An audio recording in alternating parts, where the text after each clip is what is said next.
Supreme court की यह committee किसानों की बात सुनने के लिए बनी है, लेकिन बड़ा सवाल यह है कि क्या किसान अपनी जिद छोड़कर कमेटी की मीटिंग में आएंगे? किसान आंदोलन का सॉल्यूशन कैसे निकलेगा? कौन है जो भ्रम की दीवार को टूटने नहीं देना चाहता? ये समझने के लिए पिछले 2 दिनों में हमने 2 अलग अलग जगहों पर नजर रखी। जिस कृषि कानून का विवाद हरियाणा की सियासत को हिलाने तक पहुंच गया, उस कृषि कानून को लेकर पिछले 1.5-2 महीने से आप तरह तरह की बातें सुन रहे होंगे।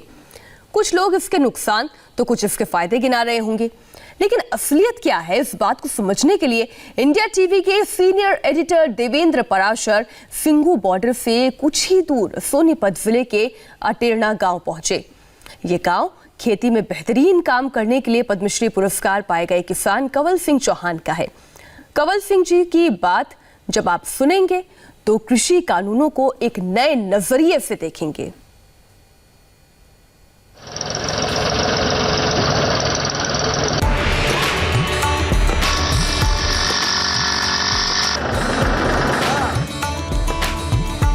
इस वक्त मैं खड़ा हूं सोनीपत के अटेरना गांव में। इस दिशा में सिंघू बॉर्डर है, बमुश्किल 5 से 6 किलोमीटर की दूरी पे। सवाल यह है कि इस अटेरना गांव के लोग इस प्रोटेस्ट के बारे में क्या सोचते हैं, कॉन्ट्रैक्ट फार्मिंग के बारे में क्या सोचते हैं। ये सारी तहकीकात करने के लिए और ग्राउंड रिपोर्ट लेने के लिए आज हम लोग पहुंचे हैं सोनीपत के इस गांव में और जानते हैं किसानों से बातचीत करके कि क्या है ग्राउंड रिपोर्ट।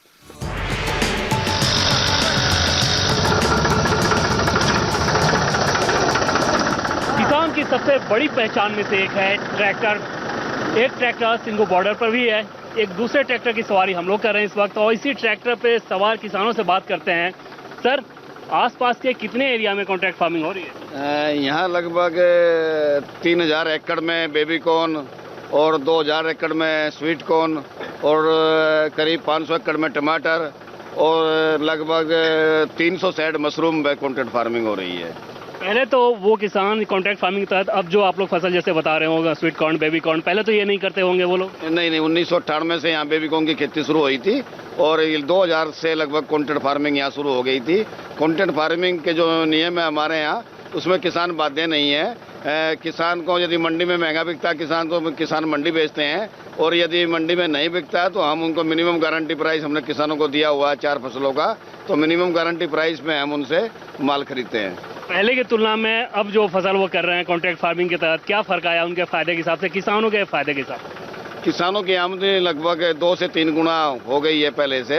जो धान और गेहूं में जो किसान कमाते थे उससे लगभग 3 गुना जो फसल है वो बेबी कॉर्न में, स्वीट कॉर्न में और मशरूम की खेती में कमा लेते हैं।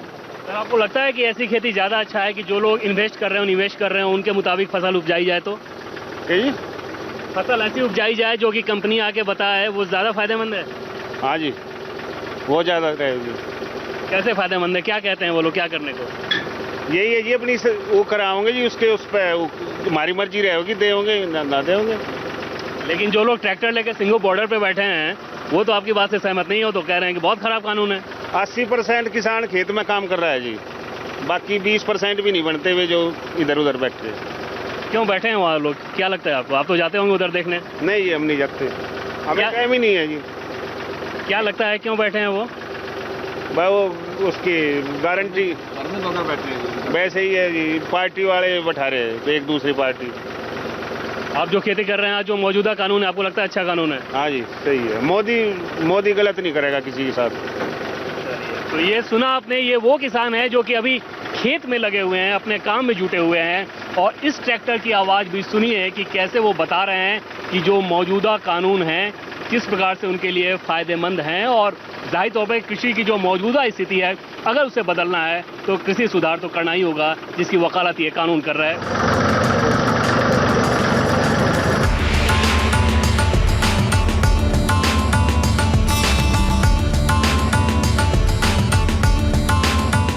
हम खेती करते हुए बेसिकली किसान हैं और किसान के साथ साथ में हम कॉन्ट्रैक्ट फार्मिंग करवाते हैं, बेबी कॉर्न की, मशरूम की, टमाटर की और स्वीट कॉर्न की। चारों फसलों का हमने किसानों को मिनिमम गारंटी प्राइस दिया हुआ है। किसान हमें ये सब फसलें बेचते हैं और यदि बाजार में अच्छा रेट मिलते तो किसान स्वतंत्र है, बाजार में बेचते हैं और यदि हम अच्छा रेट देते तो किसान हमें बेचते हैं। कब से ये कॉन्ट्रैक्ट फार्मिंग करा रहे हैं आप? हम 2009 से कॉन्ट्रैक्ट फार्मिंग करा रहे हैं। 2009 से ही कॉन्ट्रैक्ट फार्मिंग करा रहे हैं? जी जी। तो यहाँ तो बताया जा रहा है कि किसानों की ज़मीन पूंजीपति आएंगे, निवेशक आएंगे, वो हड़प लेंगे कॉन्ट्रैक्ट फार्मिंग के तहत। नहीं, ऐसा कुछ नहीं होने वाला है कि कॉन्ट्रैक्ट फार्मिंग में कोई ज़मीन हड़प लेगा। कि खेती करना बहुत फायदे का सौदा नहीं है, घाटे का सौदा है, और कोई भी ज़मीन लेके खुश नहीं है। और यदि खेती में इतना फ़ायदा होता तो हो सकता है कि सारी ज़मीन आज किसानों के पास ना होकर बड़ी बड़ी कंपनियों के पास होती। तो कॉन्ट्रैक्ट फार्मिंग का जो मौजूदा कानून है उसे कैसे देख रहे हैं आप? जो मौजूदा कानून सरकार जो 3 नए कानून लेकर आई है, मुझे तो लगता है कि किसानों के लिए अच्छे साबित होंगे। इससे किसानों की आमदनी बढ़ेगी, क्योंकि एपीएमसी एक्ट को लेकर बहुत लंबे अरसे से चलता आ रहा था। सारे किसान सेंटर मांग कर रहे हैं कि एपीएमसी एक्ट ख़त्म हो और सब कंपनियों को आज़ादी दी जाए कि वो किसान से डायरेक्ट माल खरीद सके, और इससे किसानों को भी फ़ायदा होगा। क्योंकि यदि किसान डायरेक्ट माल बेचेंगे तो जो मंडी के खर्चे, जो अलग खर्चे होते हैं, उसमें कम से कम आधा तो किसान को मिलेगा ही। और किसान जो है गुड क्वालिटी की उत्पादन, जैसे कि प्राकृतिक उत्पादन या जैविक उत्पादन कह सकते हैं, उसको करने में भी सफल रहेंगे, और इससे किसानों की आमदनी बढ़ेगी। कॉन्ट्रैक्ट फार्मिंग कैसे फ़ायदेमंद है किसानों के लिए? कॉन्ट्रैक्ट फार्मिंग का कानून कैसे फ़ायदेमंद है? कॉन्ट्रैक्ट फार्मिंग इसलिए फ़ायदेमंद है, मान लिया किसी कंपनी को क्वालिटी की कोई चीज़ की ज़रूरत है, मान लिया मुझे ऑर्गेनिक मशरूम चाहिए या बासमती चावल चाहिए, तो मंडी की बजाय किसान कंपनी को सीधा किसान के पास जाना होगा और उनको एक कॉन्ट्रैक्ट देना पड़ेगा कि ये बीज है, ये उत्पादन करके इस रेट में मैं खरीदूंगा। और तो उससे ज़रूरी है कि किसान को फ़ायदा होगा और अच्छी क्वालिटी का उत्पादन होगा। जो पूरे दुनिया में आज जहर की खेती हो रही है, आज इससे लोगों का मन बदल गया है। लोग चाहते हैं अच्छी क्वालिटी का हमें अन्न प्राप्त हो और उसको हम भोजन के रूप में खाए, जहरीला भोजन ना हो। तो बड़ी बड़ी कंपनियाँ इसमें आएगी या अपने एफपीओ आएंगे और कॉन्ट्रैक्ट फार्मिंग के माध्यम से अच्छी फसलों का उत्पादन, स्वास्थ्यवर्धक उत्पादन कराकर और बाजार में भेजेंगे। ये सिंघू बॉर्डर पे जो लोग प्रोटेस्ट कर रहे हैं इन कानूनों के खिलाफ, उन्हें ये बात क्यों नहीं समझ में आ रही है जो आप लोगों को समझ में आ रही है? ऐसा कैसे, ये दोनों में अंतर क्यों? मुझे लगता है कि जो सिंघू बॉर्डर में किसान बैठे हुए भ्रमित हैं, उनको भ्रम फैलाया जा रहा है विपक्ष के द्वारा लगा लो या किसी भी संस्था के द्वारा कि किसी कानून किसानों के हित में नहीं है और एमएसपी खत्म हो जाएगा। पर जबकि इस कानून में एमएसपी का कहीं जिक्र नहीं है। एमएसपी की गारंटी भारत में ना पहले थी ना इस नए कानून में है।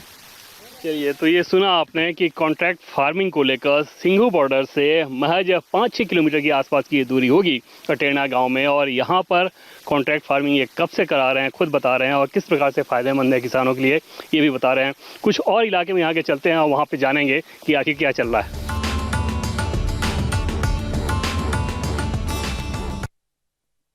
सर, क्या नाम है आपका, क्या करते हैं? मैं जी किसान हूँ, मेरा नाम सतपाल है।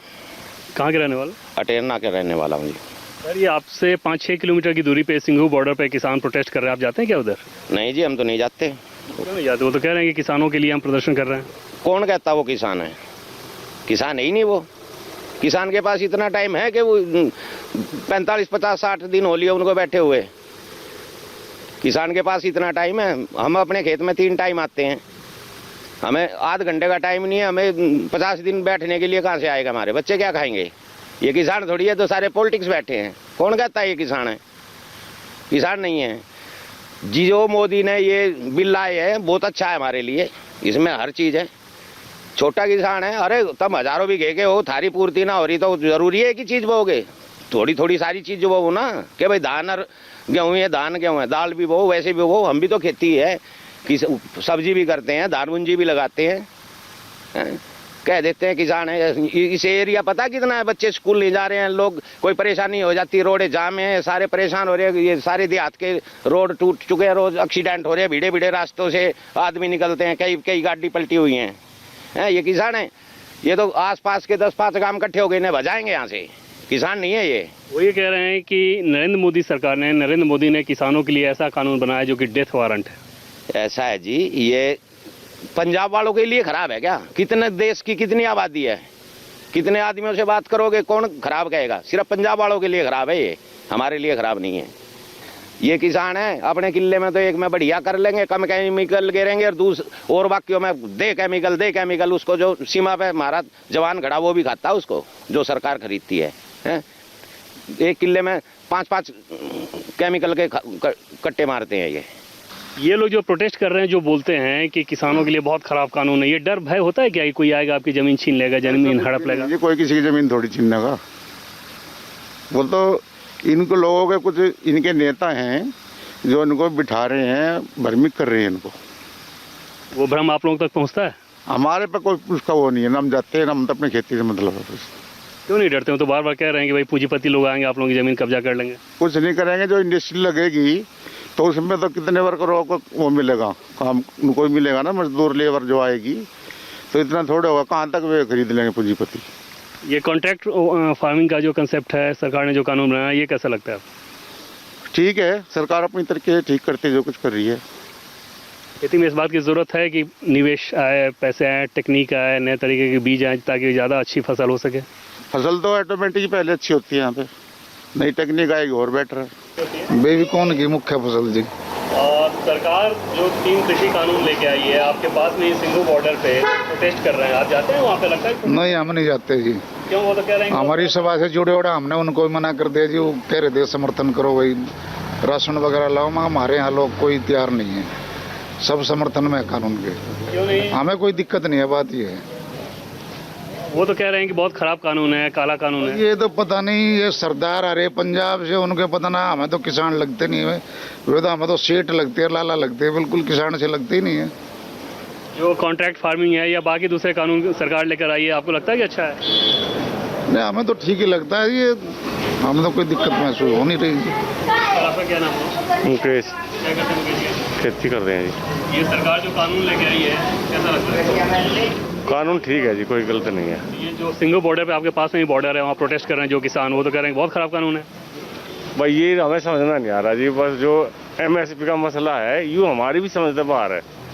क्या काम है, क्या चाह है, क्या नहीं। उनके इतना धान था, ये रेट था इतना, क्यों हमारे यहाँ छोटा धान बुतता नहीं, मोटा वैसा धान वो है हमारे यहाँ। तो बासमती कह लो, 11-21 कह लो, और छोटा जो मतलब ये उनका रेट जो छोटे मोटे धान का उसका है, उनका पता ना मंदा बिका है। हमें नहीं इस चीज़ के बारे में नॉलेज। ये बेबी कॉर्न की खेती है, कैसी है, फायदेमंद है? ये तो बहुत बढ़िया है। कहाँ बेचते हैं इसको? अजाबदर मंडी भी है, यहाँ भी गांव में आड़ती बैठे हैं अब तो फिलहाल। अलग अलग कंपनी आए, इस खेती में इन्वेस्ट करे, या डायरेक्ट कॉन्ट्रैक्ट करे, या डायरेक्ट आप उसको बेच सकें, आपको लगता है कि ऐसी व्यवस्था अच्छी होगी? नहीं, हमारे यहाँ प्रधान जी ले रहे हैं, अब अच्छे रेट देते हैं हमें तो। डायरेक्ट फार्मिंग अच्छी है? हाँ, वैसे जैसे देखते हैं जी सही है, वैसे कोई दिक्कत तो महसूस हो नहीं रही है, और आगे टाइम में पता लगेगा जो ऊपर को गुजरेगी जी, कैसे क्या मतलब। सरकार ये कह रही है कि जो कानून हम लेके आए हैं, पहले कम से कम इसको आजमा के देखिए कि अच्छा है कि नहीं, उसमें भरोसा करने को। क्या तो ठीक ही रही है, जमा के तो देखे जी, खराब और गलत का तो जब भी पता लगेगा, बगैर पढ़ते क्या पता लगेगा। जो प्रोटेस्ट कर रहे हो तो सुनने को ही तैयार नहीं, सरकार बार बार बुला के समझा रही हो, समझ में ना, हमें तो दिक्कत कर रखी इन्होंने, और मंडी में माल जाता है जैसे इधर उधर से ले जाना पड़ता है, और माल भी मंदा बिक रहा है। हम तो कोरोना ना मार दिए पीछे, तो अप्रैल मई में हमारा बहुत ज़्यादा माल चलता है उस टाइम भी, जबकि पिटियोड़ा, और अब भी इन्होंने जो है ना बाजार और अच्छा मिले तो और दिक्कत ही कर रखी है। हमारे सीनियर एडिटर देवेंद्र पराशर की एक्सक्लूसिव रिपोर्ट केवल सिंधु बॉर्डर पर बैठे हुए किसानों को ही नहीं बल्कि पूरे देश के किसानों को देखनी चाहिए। कैसे नए कानून से किसानों को उनके खेत में फसल का दाम मिल रहा है। देवेंद्र पराशर ने सोनीपत के अटेरना गांव में फूड प्रोसेसिंग प्लांट को भी देखा, जो किसानों से कॉन्ट्रैक्ट करके सीधे उनके फसल को मार्केट रेट पर खरीद रहा है। इस वक्त हम पहुंचे हुए हैं अटेरना गांव में, वहां पर एक फूड प्रोसेसिंग प्लांट है। इस प्लांट के जनरल मैनेजर से बात करते हैं। सर, किस तरह से आप लोगों का प्लांट काम करता है, क्या कॉन्ट्रैक्ट फार्मिंग को लेकर किसानों के साथ कोई कॉन्ट्रैक्ट रहता है आप लोगों का? एक्चुअली क्या है कि हमारा ये अटेरना गांव है, और इसमें एट अराउंड हम जो है मेन यहाँ की फसल है बेबी कॉर्न और स्वीट कॉर्न। बेबी कॉर्न और स्वीट कॉर्न की हम कॉन्ट्रैक्ट फार्मिंग कराते हैं, और कॉन्ट्रैक्ट फार्मिंग में के हिसाब से जो भी किसानों के साथ हम अपना कॉन्ट्रैक्ट करते हैं वो सारी फसल हम खरीदते हैं। उससे कॉन्ट्रैक्ट फार्मिंग में क्या होता है, किसानों को बहुत फ़ायदा होता है। पहले जो था कि लोग सिर्फ मंडी में ही बेचने को आमादा थे, और आड़ती जो रेट देते थे, पैसे भी कम मिलते थे, उनको कोई भरोसा नहीं था। हम उनको सही टाइम पे फसल खरीदते हैं, क्योंकि उसी की वजह से ministry of food processing industries के अंडर हमने इंडस्ट्री लगाई है, और इस इंडस्ट्री में हम आसपास में करीब 2000 एकड़ में तो जो है हम स्वीट कॉर्न प्रोसेस कर कॉन्ट्रैक्ट फार्मिंग कराते हैं और करीब 2000 एकड़ में ही बेबी कॉर्न की कॉन्ट्रैक्ट फार्मिंग कराते हैं। और जितनी भी फसल होती है कॉन्ट्रैक्ट फार्मिंग के अलावा भी जो हमसे कॉन्ट्रैक्ट नहीं करते हैं हम उसका भी मटेरियल परचेज करते हैं। आपको प्रोसेस करने के लिए बढ़िया फसल मिले तो इसके लिए कोई किसानों को कोई सहयोग देते हैं आप लोग ताकि आपको जो चाहिए वो मिले? किसान को हम सीड अवेलेबल कराते हैं और उसके लिए जो नए किसान होते हैं उनका ट्रेनिंग प्रोग्राम भी लेते हैं, कंपनी में भी लेते हैं और अगर ज़रूरत पड़ती है तो हम उनके खेत में जाके भी उनको ट्रेनिंग प्रोग्राम करते हैं। अभी सरकार ने जो कॉन्ट्रैक्ट को लेकर कानून बनाया है, इस कानून को आप कैसे देखते हैं और किसानों से जो बातचीत होती होगी उनके अंदर कैसा रिएक्शन है? आप किसानों से बेसिकली मुझे बाकी लोगों का तो नहीं पता, इस एरिए के जो किसान हैं वो लोग बहुत खुश हैं और उनको सबसे बड़ी बात क्या है, किसान को समय पे पैसा मिलना चाहिए और किसान जब अपनी फसल हमारे यहाँ देते हैं तो हम उनका पेमेंट टाइम पे करते हैं तो they are very happy. Actually क्या है कि पहले क्या होता था, जब पीक पे फसल आती थी मैंने खुद देखा है कि रोड पे सब्जियां फल फेंके जाते थे, किसान को उसका फ्रेट भी नहीं मिलता था और वो छोड़ के भाग जाता था। आज ऐसी स्थिति नहीं है, स्थिति बदली है और बेहतर हुई है और इस कानून के हिसाब से मुझे ऐसा लगता है पर्सनली आई फील कि और अच्छा होगा। बंगाल में चुनावी घमासान